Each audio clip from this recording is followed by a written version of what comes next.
I think you have to think about the scenarios that could play out where you might make that decision. And if you rack up maybe 2 more games like this, I think you have to have more than 1. If you have 2 more games like this, you start saying, we have a legit Super Bowl opportunity here. This isn't just a playoff team. This is a Super Bowl team.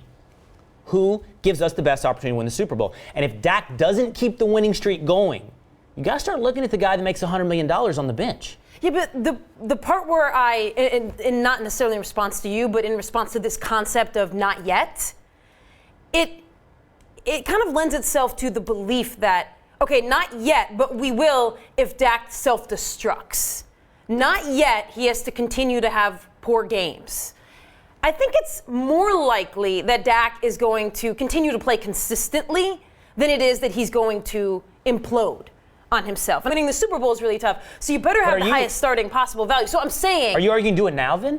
I'm not saying you have to do it now. I'm saying that if you think, as a Cowboys fan or as a casual observer of the NFL, like, they're probably going to do it at some point, or this does give him the better starting value, but I can only execute this maneuver if Dak himself removes himself from the equation by playing so poorly that it's beyond comprehension to keep him in. I'm saying that sometimes you don't have to wait for that point. Sometimes you can look at the situation and say, perhaps the evidence that I need, I'm not going to get that, but I still know what the right answer is. That's where I disagree with you. I think it's smart to think about, if you're the Dallas Cowboys, if you're Jason Garrett, it's smart to think about the scenario where you would turn to Tony Romo. I don't think just because you think your ceiling's higher at this moment, you turn to him. But I also don't think it's crazy. I don't want to hear analysts saying this is absurd.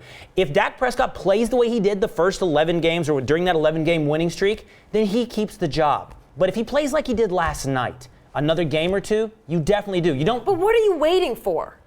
My concern as a Cowboy fan would be if you don't make any sort of decision and then all of a sudden in the middle of a playoff game, he's not playing well, and then you have to make the decision. And that's not going to be the time to make the decision either. I'm waiting for something very simple, a little more evidence.